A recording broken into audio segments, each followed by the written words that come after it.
Tool fans had to wait more than a decade for the band's most recent record, Fear Inoculum. The next one shouldn't take that long, bassist Chancellor said. The musician pointed out that the band's time is now relatively limited during a recent interview with Metal Hammer. He noted that drummer Danny Carey is already 62. There's no thought of taking 13 years if we're gonna do it, Chancellor said. We're gonna have to be more efficient. And we've been talking of ways that we can do that. The bassist hopes the writing process for the next record will be more similar to the way side project MT Void operates. Instead of staring at each other going, come on, get it out of ya? Maybe we could do a bit more at home, he said. We'll see. Chancellor added that he and the other members of Tool have already begun writing the new record. We put a little work in before this tour, he said. We gave it a stab for a couple of months.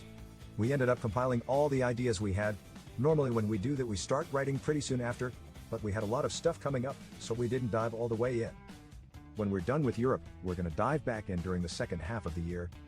Chancellor said something similar about the upcoming album during an interview with Revolver published last month. It'll be different this time. Everyone's life is different, and everyone's expectations are different, he said. Time is precious now, so you try and look for ways to be more efficient with the process. We've had a lot of discussion about that and how we can bring a new record to fruition in a slightly different way. Carey explained why Tool's songwriting process can become so cumbersome. Our filter system is pretty intense. If it gets by the four of us in the band, then we figure it's going to work, he said. It's a really painstaking process that we go through. He added that this pays off in the long run because we never really get tired of performing our songs. It gives rise to a vehicle that we can all believe in.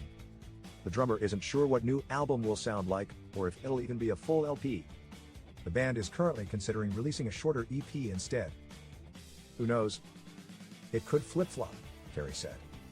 He added that the band could move to write shorter songs this time around in the vein of their 1993 album Undertow. That's kind of appealing to me. I always like change, whatever direction it goes, Carey said. Fear Inoculum made it to No.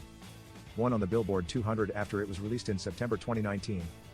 Their previous record 10,000 Days also made it to the top of the chart following its May 2006 debut. The band has also had 2 singles that made it onto the Billboard Hot 100. Their classic 2001 track Schism, which is centered on Chancellor's iconic bass line, peaked at No. 67 and spent 20 weeks on the chart. Nearly 2 decades later, the song Fear Inoculum made it to No.